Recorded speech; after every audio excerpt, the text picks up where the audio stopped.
All right, I'm going to talk about Helen Blavatsky's The Secret Doctrine and what she had to say about races. And the reason being is she's got a lot of information about serpentine races that came before the present race. So let's talk a little bit about the lands that she said came and went. Okay, from The Secret Doctrine, Volume 2, page 6 through 8. Here we go.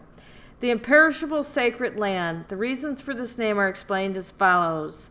This sacred land, which more later on is stated never to have shared the fate of the other continents, because it is the only one whose destiny it is to last from the beginning to the end of the man Vantara throughout each round. It is the cradle of the first man and the dwelling of the last divine mortal, chosen as Shista for the future seat of humanity. Or this mysterious and sacred land, or of this mysterious and sacred land, very little can be said, except perhaps, according to a poetical expression in one of the commentaries, that the pole star has its watchful eye upon it from the dawn to the close of the twilight of a day of the great breath. Okay, number 2, the Hyperborean will be the name chosen for the second continent, the land which stretched out its promontories southward and westward from the North Pole to receive the second race, and comprised the whole of what is now known as the Northern Asia. Such was the name given by the oldest Greeks to the far-off and mysterious region, whither their tradition made Apollo the Hyperborean travel every year. Astronomically, Apollo is, of course, the sun, who, abandoning his Hellenic sanctuaries, loved to visit annually his faraway country, where the sun was said to never to set for one half of the year. Okay, I'm going to move on. Number 3, the third continent we propose to call Lemuria. The name is an invention or idea of Mr. P.L. Schlatter, who asserted between 1850 and 1860 on zoological grounds the actual existence in prehistoric times of a continent which he showed to have extended from Madagascar to Ceylon and Sumatra. It included some portions of what is now Africa, but otherwise this gigantic continent, which stretched from the Indian Ocean to Australia, has now wholly disappeared beneath the waters of the Pacific, leaving here and there only some of its high land tops, which are now islands.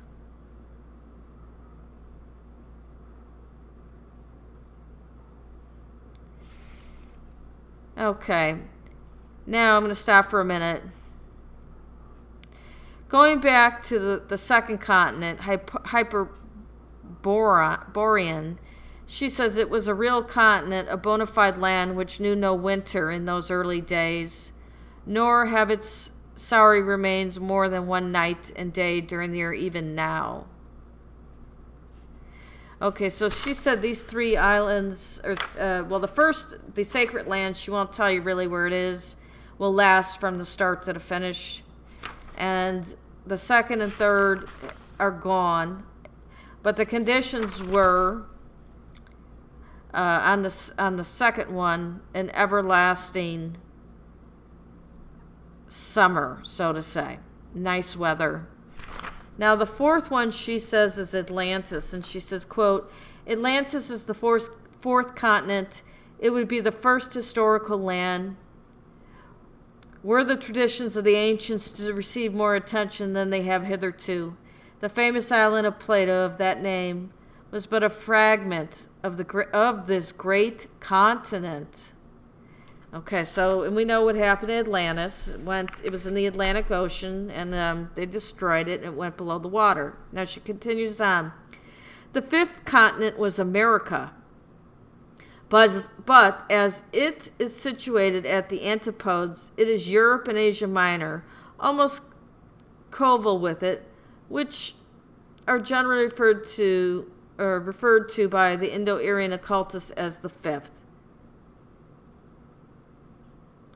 And she continues and says, the last serious change occurred some 12,000 years ago and was followed by the submersion of Plato's little Atlantic island, which he calls Atlantis, after its parent continent. Geography was part of the mysteries in days of old, says the Zohar. These secrets of land and sea were divulged to the men of the secret sciences, but not to the geographers.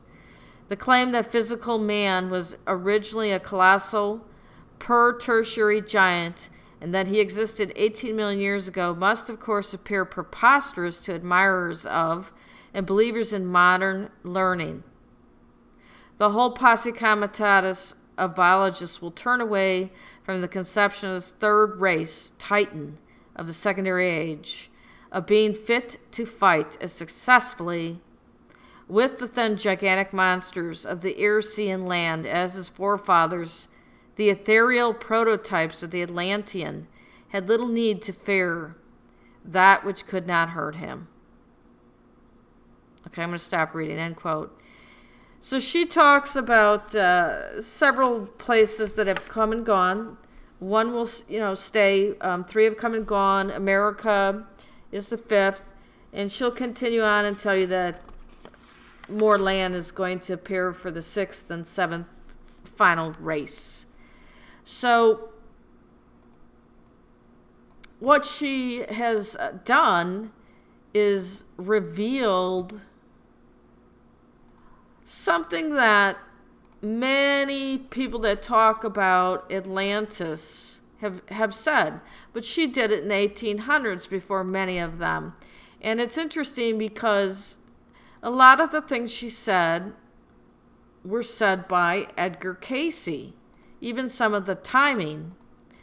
And we kind of laugh at 18 million, but now science is saying early hominids they've found back in Africa to about 7 to 8 million years ago, Chadinus sahelanthropus. So she is coming close to that number. Now I'm going to read on. In this book, The Secret Doctrine, she talks quite a bit about the races and her analysis of things, but she also quotes from this mysterious book of Dizan that is not out in the public, that she allegedly had access to. And she talks about the races of humans, or pre-humans. And what is incredibly interesting is she talks about an egg-laying race, and it almost is associated to me with this Nagas, or this serpent race, or this reptilian race. So I'm going to read a little bit about what she said. Okay, volume 2, page 17, starting there. The first were the sons of Yoga. Their sons, the children of the yellow father and the white mother. The second race was the product by budding and expansion, the asexual from the sexless. Thus was O Lanu, the second race, produced. Their fathers were the self-born, the Chaya, from the brilliant bodies of the lords, the fathers, the sons of twilight. When the race became old, the old waters mixed with the fresher waters. When its drops became turbid, they vanished and disappeared in the new stream, in the hot stream of life. The outer of the first became the inner of the second. The old wing became the new shadow, and the shadow of the wing. Then the second evolved, the egg-born, the third. The sweat grew, its drops grew, and the drops became hard and round. Okay, continuing on. The egg of the future race, the man-swan of the later third. First male-female, then man-woman. The self-born were the Chayas, the shadows from the bodies of the sons of twilight. The sons of wisdom, the sons of night, ready for rebirth, came down. They saw the vile forms of the first third. We can choose, said the lords, we have wisdom. Some entered the Chaya, some projected the spark, some deferred till the fourth. From their Rupa they filled the Kama. Okay, and then it continues on. The third remained mindless. Their jivas were not ready. They were set apart among the seven. They became narrow-headed. The third were ready. In these shall we dwell, said the lords of the flame. How did the mans of the sons of wisdom act? They rejected the self-born. They are not ready. They spurned the sweat-born. They are not quite ready. They would not enter the first egg-born. When the sweat-born produced the egg-born, the twofold and the mighty, the powerful with bones, the lords of wisdom said, now shall we create. The third race became the Vahan of the lords of wisdom.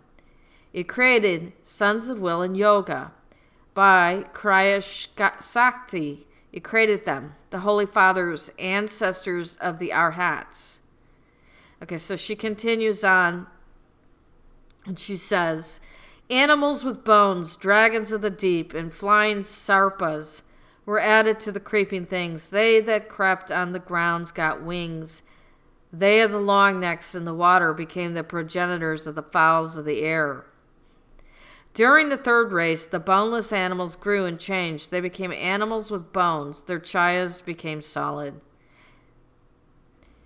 The animals separated the first. They began to breed. The twofold man separated also. He said, let us, as they, let us unite to make creatures. And they did. And she continues on. She says, and those which had no spark took huge she-animals unto them. They begat upon them dumb races. Dumb they were themselves. But their tongues united. Their tongues of their progeny remained still. Monsters they bred. A race of crooked, red hair covered monsters, going on all fours. A dumb race to keep the shame untold. All right, it continues on. Thus, 2 by 2 on the 7 zones, the third race gave birth to the fourth race men. The gods became no gods. The Sura became Asura. The first in every zone was moon-colored, the second yellow like gold, the third red, the fourth brown, which became black with sin. The first 7 human shoots were all of one complexion. The next 7 began mixing. Then the fourth race became tall with pride. We are the kings. It was said, we are the gods. They took wives fair to look upon, wives from the mindless, the narrow-headed. They bred monsters, wicked demons, male and female, also Kato, with little minds. They built temples for the human body. Male and female they worshipped. Then the third eye acted no longer.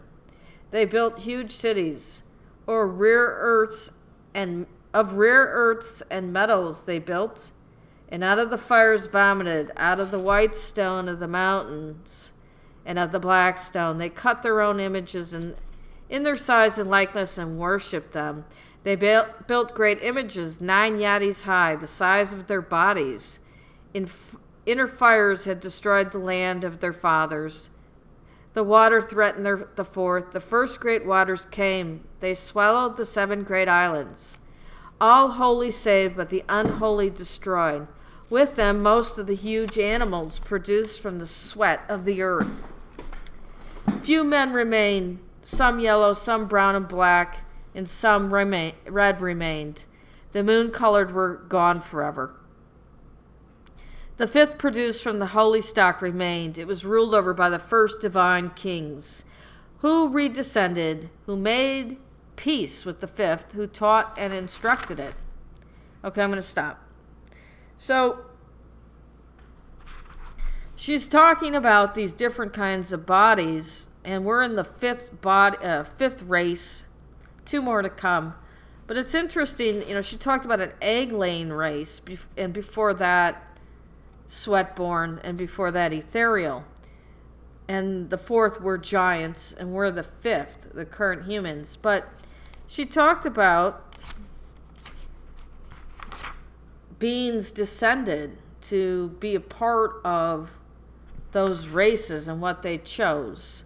So that's rather interesting as well. So let's continue on with further readings from her book, The Secret Doctrine.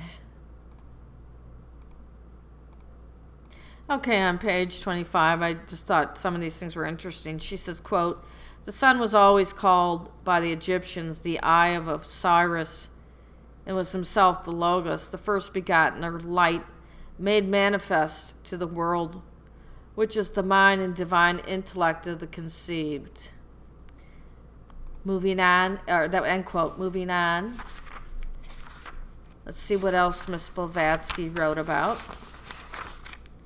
She writes, quote, "Sukra, or Venus, is thus represented as the preceptor of the Daityas, the giants of the fourth race, who in the Hindu allegory obtained at one time the sovereignty of all the earth and defeated the minor gods.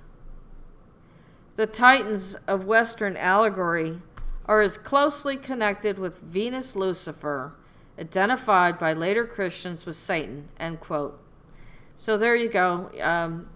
Now, Venus is Aphrodite, but I believe Venus was associated with Prometheus at one point. And he was kicked out of heaven, and thus he doesn't have a place there anymore. But she's telling you these giants were all over the earth, and they reigned. Okay, so let's move on to what else she has to say. On page 46, she writes, "The first root race, was as ethereal as ours is material, the progeny of 7 creators,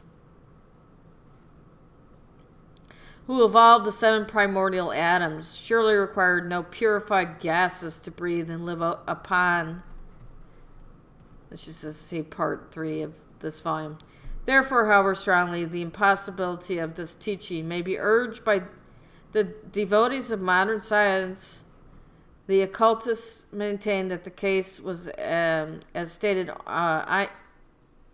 aeons of years before even the evolution of the Lemurian, the first physical man, which took place 18 million years ago." Continuing on, end quote, continuing on to a new passage, she writes, quote, "Archaic scripture teaches that at the commencement of every local kalpa, or round, the earth is reborn, as the human jiva, or monad, when passing into a new womb, gets recovered with a new body. So does the jiva of the earth. It gets a more perfect and solid covering with each round, after re-emerging once more from the matrix of space into objectivity. This process is attended, of course, by the throes of the new birth or geological convulsions. Thus, the only reference to it is contained in one verse, a volume of the book of Isaiah before us, when it says, 'And after the great throes, she, the earth, cast off her old 3 and put on her new 7 skins instead of her first one.'" Okay, end quote. So she definitely talks about previous races, and the earth has changed as well with each new race. So continuing on page 52, she says, quote, "This relates to an inclination of the axis, of which there were several, to a consequent deluge and chaos on earth, having, however, no animal were generated. We find it mentioned in the Book of the Dead, and also in the Chaldean account of creation on the Kutha tablets, however mutilated," end quote. So she just, told you that the axis of the earth is changing, and therefore, the earth is changing quite a bit. Continuing on page 53, it says, "The Zohar speaks of primordial worlds which perished as soon as they came into existence," end quote. So she's talked about all of these worlds that have come and gone. And this was in the 1800s. So quite interesting. She doesn't really talk about why the axis changed or what caused it. Just simply stating that it happened. Okay, on page 104, she talks about the races again. She says, the 3 earliest races were sexless, then hermaphrodite. The other 4, male and female, as distinct from each other, end quote. So she's talking about androgynous races, which is pretty much something we are seen, talked about, or hinted at in a lot of the media today. Now, page 113, she says, the culmination of the secret work is spiritual perfect man. At one end of the line, the union of the 3 elements is the occult, solvent in the soul of the world, the cosmic soul or astral light at the other. And on the material plane, it is hydrogen in its relation to the other gases, end quote. So she hints a little bit at what the secret work is a spiritually perfect man. Okay, on page 125, this is interesting. She says, precisely, only the phallic form in use came long ages later. And the first and original meaning of Enos, the son of Seth, was the first race, born in the present usual way from man and woman, for Seth is no man but a race. Before him, humanity was hermaphrodite, end quote. So she's talking about the Sethian race. The genders are separated. It's no longer androgynous. Okay, on page 134, she says, the 4th witches had tasted from the fruit of the tree of good and evil, wisdom, united already to earthly and therefore impure intelligence, had consequently to acquire that wisdom by initiation and great struggle. And the union of wisdom and intelligence, the former ruling the latter, is called the Hermetic books. The god possessing the double fecundity of the 2 sexes. Mystically, Jesus was held to be man-woman. See also the Orphic hymns sung during the mysteries. We find Zeus is male, Zeus is an immortal maid. The Egyptian Amen was the goddess Neith in his other half. Jupiter has female breasts. Su-Dayuma, the god, is Vata's progeny. Oops, I'm sorry. Jupiter, let me read that again. Jupiter has female breasts. Venus is bearded in some of her statues. And Ila, the goddess, is also Su-Dayuma, the god, is Vata's progeny, end quote. So she's talking a little bit about this androgynous, hermaphroditic 4th race that were giants, sort of. Now, I think it's more of these gods. They seem to be part of the 4th race, but at times they seem to be different. And in some mythologies, there's times that they're hinted at as being androgynous. Androgynous, you can't tell the male from the female. Hermaphroditic is just, both genders. Okay, so I'm going to continue on page 135. And thus we are taught men lived down to the close of the 3rd root race, when eternal spring reigned over the whole globe, such as now enjoyed by the inhabitants of Jupiter. A world, says M. Flammarion, which is not subject, like our own, to the vicissitudes of seasons, nor to abrupt alternations of temperature, but which is enriched with all the treasures of eternal spring. end quote. So she basically said that the whole Earth had a temperate, climate. It was a spring-like climate, and things incredibly changed after that third root race, which was the egg layer race, which sounds reptilian to me. And then came this race of giants. So skipping ahead now to page 144 and 145. Okay.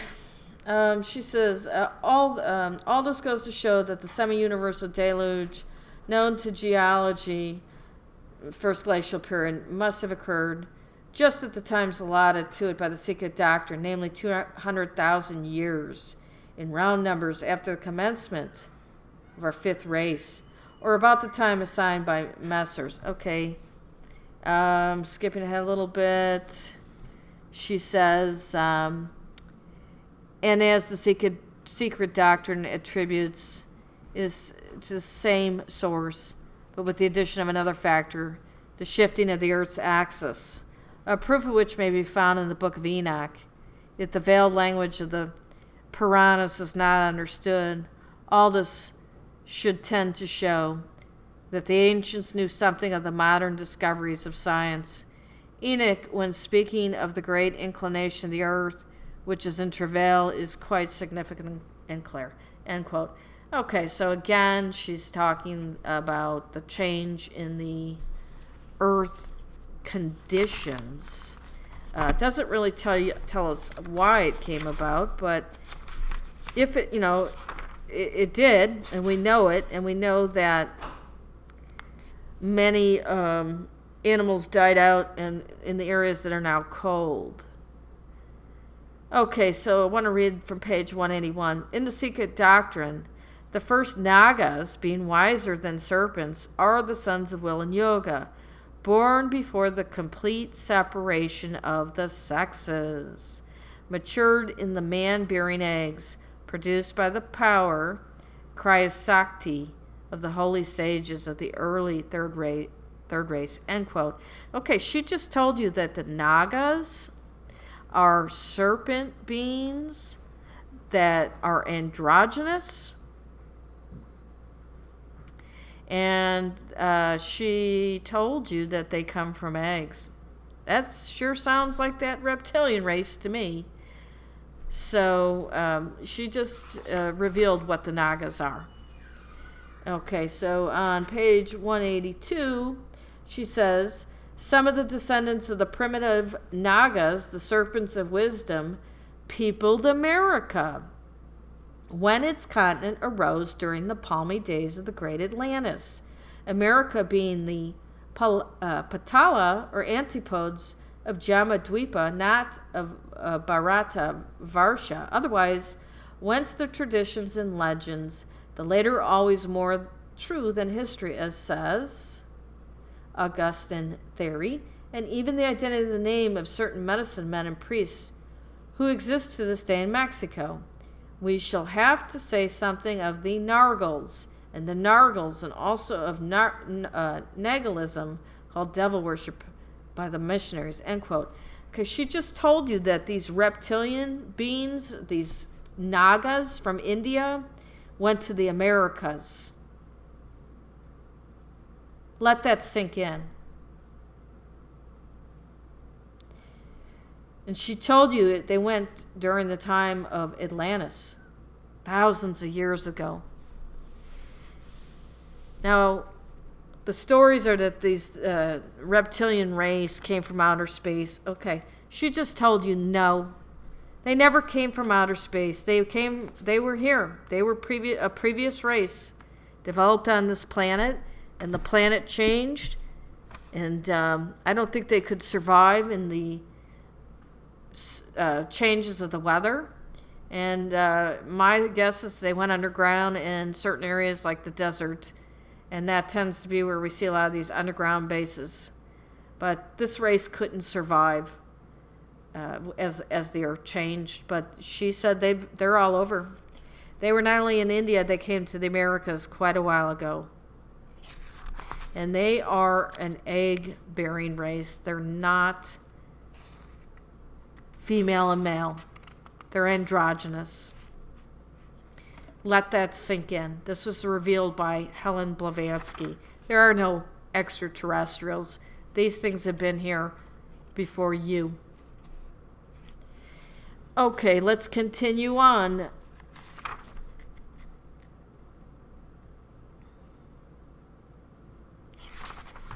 We're going to go to, let me look for the next page here. Let's see what's on page 192. She said something about red-haired men. This is interesting. Red-haired, swarthy men going on all fours who bend and unbend, stand erect, and fall on their hands again. Who speak as their forefathers and runs on their hands as their giant foremothers. End quote. Another item on page 192, she says, upon seeing this state of things, the kings and lords of the last races, the third and fourth, placed the seal of prohibition upon this sinful intercourse. End quote. That's basically them mating with animals. And let's continue on. But I do think it's interesting. They said red hair.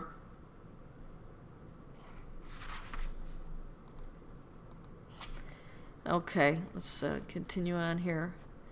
On page 195. To return, however, once more to the history of the third race, the sweat-born, the egg-bearing, and the androgen, almost sexless in its early beginnings. It became bisexual or androgynous, very gradually, of course. The passage from the former to the later transformation required numberless generations, during which the simple cell that issued from the earliest parent, the 2-in-1, first developed into a bisexual being, and then the cell became a regular egg, gave forth a unisexual creature. The third race, mankind, is the most mysterious of all the hitherto developed 5 races. The mystery of the how, of the generation of the distinct sexes, must, of course, be very obscure here, as it is the business of an embryologist and a specialist. The present work giving only faint outlines of the process, but it is evident that the units of the third race, humanity, began to separate in their prenatal shells or eggs and to issue out of them as distinct male and female babes, ages after the appearance of its early progenitors. And as time rolled on, the geological periods, the newly born subraces began to lose their natal capacities. Toward the end of the 4th subraces, the babe lost its faculty of walking as soon as liberated from its shell. And by the end of the 5th, mankind was born under the same conditions and by the same identical process as our historical generations. End quote. Oh, and one more part of that. Just said this required, of course, millions of years. End quote. Okay, she is telling you there's something mysterious about this third race. And it was androgynous, and then it went bisexual, and it went into this giant race, and then into separate genders, and then into the 5th race, which is what we are. But she doesn't say that it died out. In her book, she says the first 2 races did, the ethereal and the sweatborn. But the third race has not died out, according to this book. So that should be a big clue as well. Now I want to talk about page 201. Again, she talks about these red-haired monsters. And she says, quote, in these red-haired and hair-covered monsters, the fruit of the unnatural connection between men and animals, the lords of wisdom, did not incarnate as we see. Thus, by a long series of transformations due to unnatural crossbreeding, unnatural sexual selection, originated in due course of time the lowest specimens of humanity, while further bestiality and the fruit of their first animal efforts of reproduction begat a species which developed into mammalian apes ages later. As to the separation of the sexes, it did not occur suddenly, as one may think. Nature proceeds slowly in whatever she does, end quote. So it's saying that these previous races were interbreeding with animals and then eventually produced these apes, but then it had produced the lower forms of humanity. Very interesting. Let's go to page 200. And she talks about the Semites. This one got her into trouble. She's, quote, "The Semites, especially the Arabs, are later Aryans, degenerate in spirituality and perfected in materiality. To these belong all the Jews and the Arabs.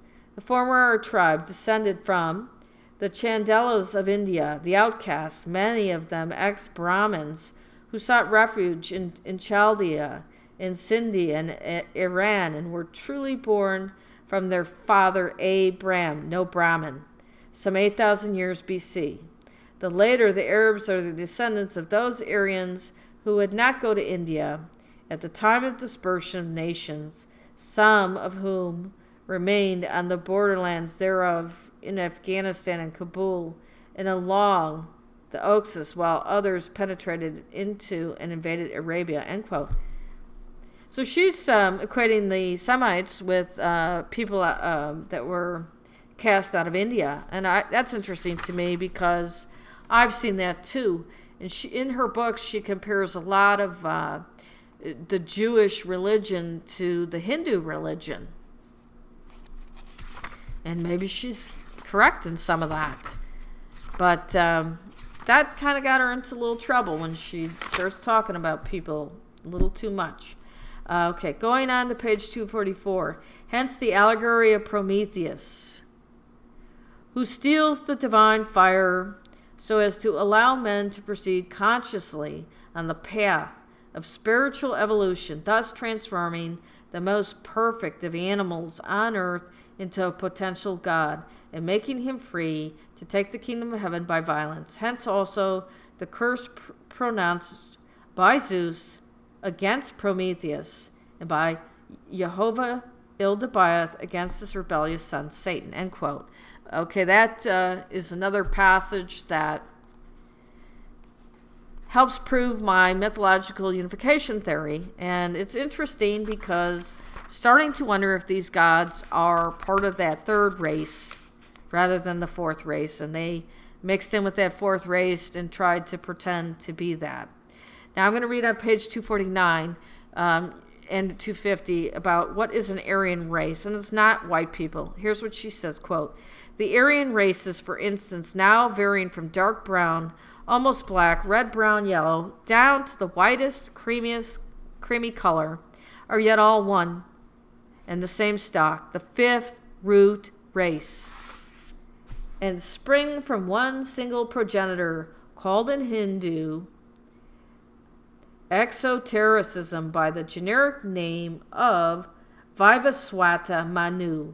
The later, remember, being that generic personage, the sage, who is said to have lived over 18 million years ago, and also 850,000 years ago at the time of the sinking of the last remnants of the great continent of Atlantis." Okay, end quote.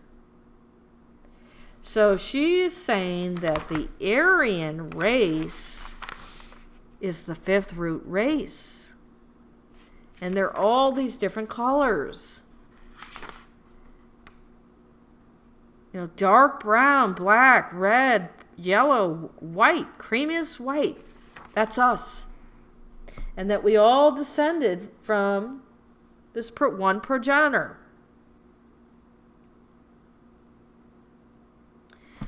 Okay, but her timing is interesting to me. I'm not sure if I agree with it, but it is interesting. Okay,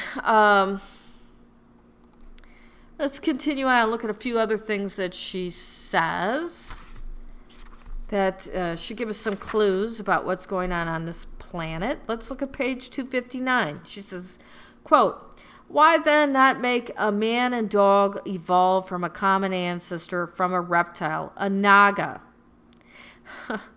Instead of coupling man with the conundrum, this would be just as logical as the other and more so. The shape and the stages of the human embryo have not changed since historical times, and these metamorphoses were well known to Aesculapius and Hippocrates, as well as to Mr. Huxley. Therefore, since the Kabbalists had remarked it, since prehistoric times, it is no new discovery. End quote. So she just told you that a reptile is a Naga. And what did I tell you the Naga is? That it's the third race. And that they're androgynous. They're egg layers. Okay, so it wasn't David Icke and it wasn't Jordan Maxwell who revealed it. It was Helen Blavatsky in the 1800s. Okay, let's read a little bit more. Page 293 in her volume 2. It was the belief of entire antiquity, pagan and Christians, that the earliest mankind was a race of giants. Certain excavations in America in mounds and in caves have already yielded, in isolated cases, groups of skeletons of 9 and 12 feet high. These belonged to tribes of the early fifth race, now degenerated to an average size between 5 and 6 feet. But we can easily believe that the Titans and Cyclops of old really belonged to the fourth Atlantean race, and that all the subsequent legends and allegories found in the Hindu Puranas and the Greek Hesiod and Homer were based on a hazy reminiscences of real Titans, men of superhuman, tremendous physical power, which enabled them to defend themselves and hold at bay the gigantic monsters of the Mesozoic and early Cenozoic times, and of actual Cyclops, three-eyed mortals, end quote. Okay, so, she's telling you these giants were the fourth race and part of the early fifth race, and they were all over the place, even in the Native American mounds. And they were able to defend themselves against the animals that were on the planet at the time, and we come from that. We're the fifth race, and we've shrunk down. Okay, let's take a look here on page 331.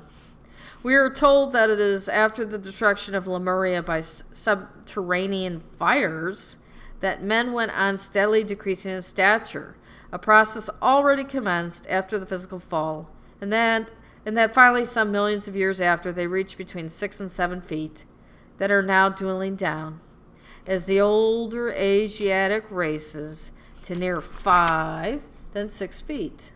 End quote. Interesting.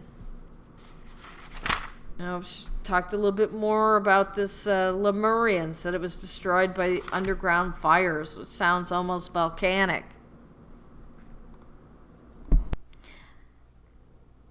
Okay, let me look at page 381. This is also very revealing. The caves of the Rishis, the abodes of Tiresias and the Greek seers, were modeled on those of the Nagas, the Hindu king snakes, who dwelled in cavities of the rocks under the ground. From Sesha, the thousand-headed serpent on which Vishnu rests, down to Python, the dragon serpent oracle, all point to the secret meaning of the myth. In India, we find the fact mentioned in the earliest Puranas. The children of Sarasa are the mighty dragons. The Vayu Purana, replacing Sarasa, the Vishnu Purana, by Danayas and Danavas, the descendants of Danu, by the sage Kasyapa, and those Danavas being the giants or titans who warred against the gods. They are thus shown identical with the dragons and serpents of wisdom.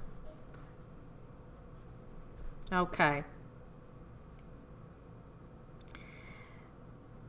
These are the Nagas. These are serpents. And they live under the ground or in caves or caverns built, similar to what the sages lived in. Okay, I'm going to go back to the volume 1 of The Secret Doctrine on page 576. And Blavatsky reads, "We are willing to leave their own national god, Jehovah, to the descendants of Israel, the worshippers of Sabaoth or Saturn. For indeed, the monads of the people chosen by him are his own, and the Bible has never made a secret of it. Only the text of the English Bible is in disagreement, as usual, with those of the Septuagint and the Vulgate. Thus, while in the former and reads, when the Most High, not Jehovah, divided to the nations their inheritance, he set the bounds of the people according to the number of the children of Israel. In the Septuagint, the text reads, according to the number of the angels, which is more concordant with truth and fact. Moreover, all the texts agree that the Lord's, Jehovah's portion, is the people. Jacob is the lot of his inheritance. And this settles the question. The Lord Jehovah took for his portion Israel. What have other nations to do with that particular national deity? Let then the angel Gabriel watch over Iran, and Michael Jehovah over the Hebrews. Michael Jehovah over the Hebrews. These are not the gods of other nations, and it is difficult to see why Christians should have selected a God against whom commandments Jesus was the first one to rise in rebellion. The planetary origin of the monad soul and its faculties was taught by the Gnostics. On its way to earth, as on its way back from the earth, each soul born in and from the boundless light had to pass through the 7 planetary regions both ways. The pure Danya and Devas of the oldest religions have become in course of time, with the Zoroastrians and 7 devs, the ministers of Ahriman, each chained to his planet." End quote. Okay, she just revealed that the Jews worship Cronus or Saturn. I tend to think, the Christian cult and all of it is, I call it the cult of Jupiter Sabazius because it's everything, and it's what the Roman said, the Roman scholar Valerius Maximus. But definitely they have Cronus worship. I've talked about the circumcision being a requirement of Cronus. So it wasn't Jordan Maxwell, honey, that revealed that the Jews were Saturn worshipers. It was Helen Blavatsky, just as previous scholars were basically exposing their little invisible god.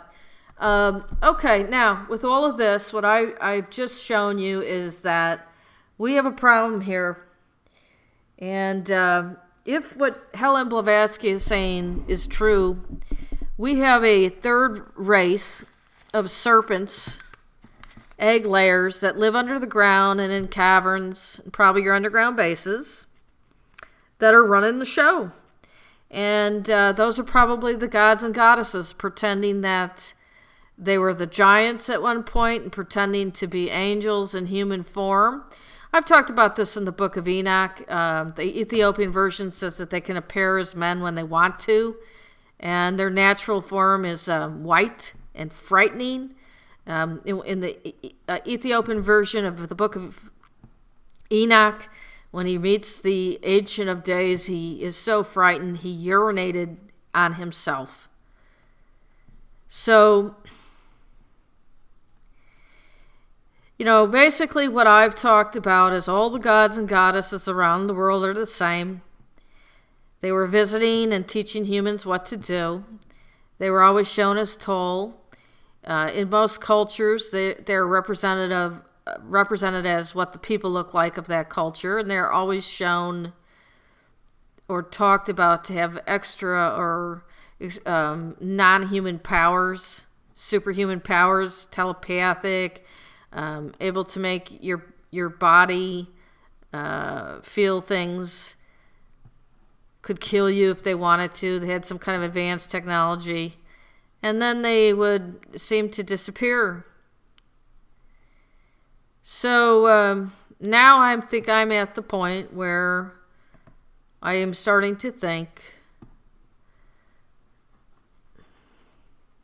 that this Cronide group was just a system created by these third race beings who can't survive on the planet's surface due to the changes of weather, because they're serpentine, they're reptilian, and reptiles don't last in cold weather. And they manipulate things from below. And after their religions wear out, they get some sucker human and influence them with visions and voices to create a new religion with a new name for the gods. You know, this time around they're pretending it's singular with a bunch of angels. I don't even think at this point that even if this was a reptilian race, that there was one singular Zeus.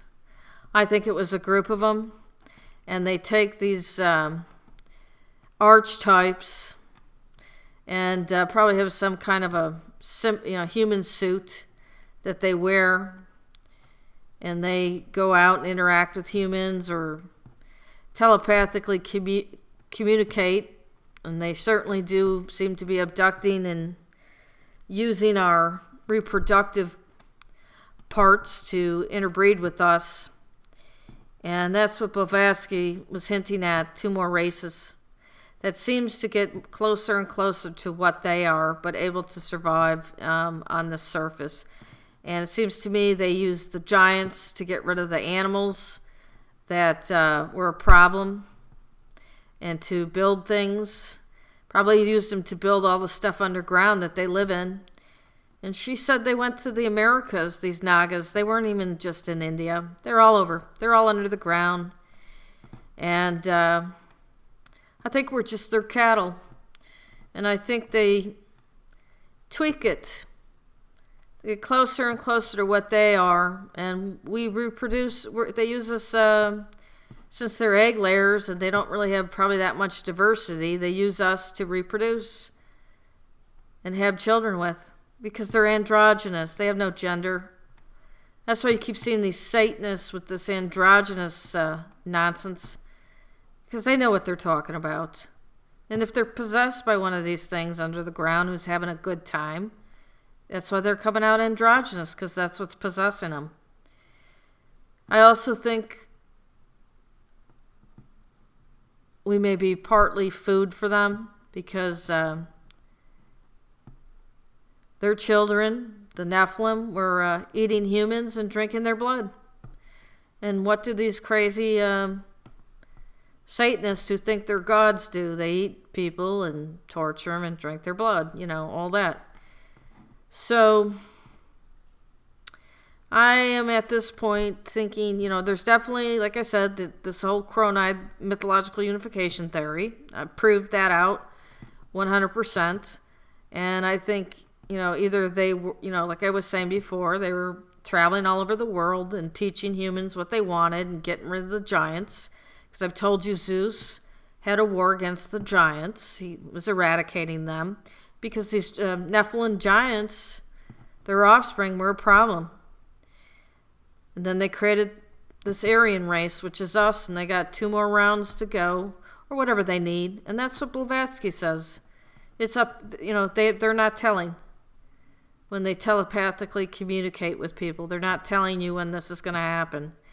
And I don't think there is one leader, whatever the structure of their society is, but I certainly think this whole Cronide mythological hierarchy of these gods and goddesses, and now with this Abrahamic religion, that's just a complete lie, with this singular God and all his angels, is just their system to control the human cattle. And they probably have a few flunky hybrid humans in between, and all your scummy priests and everything that really know what's going on, and your royalty. And I think they use the wars to clean out what they don't want. I think they instigate it, because none of the way things work on this planet makes sense.